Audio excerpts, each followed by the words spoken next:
Hello and welcome to this tutorial. In this video we will go through how to wire up a 4 to 20 mA simulator to an analog input module of a Siemens ET200S, and then make a simple program with it.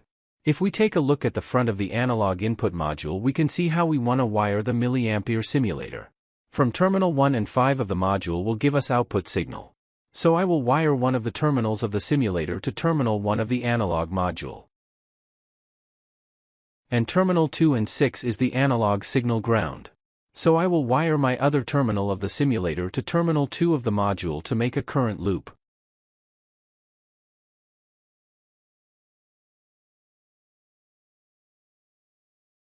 In Simatic Manager I will go to my OB1 main block. I will make a simple move block to see that we actually get any value.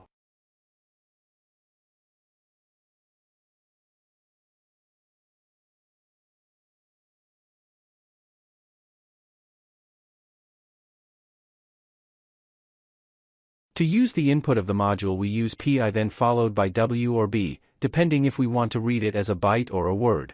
Usually we use a 16-bit word to make it easier to read. But I will test it as an 8-bit byte. 256 is the first address I assign the module to. Then I store it in a memory byte tag. I will now download this program, start monitoring, and then test it out.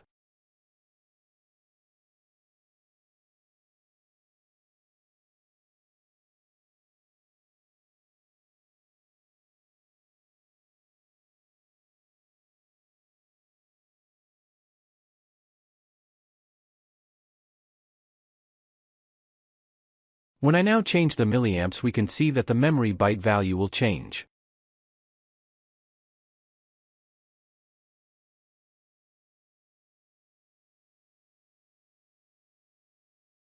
Although these values isn't readable for us humans. In the next video we will go through how we can scale it so we can read the values as decimal numbers. Thank you for watching this tutorial. If you liked the video, give it a thumbs up and subscribe.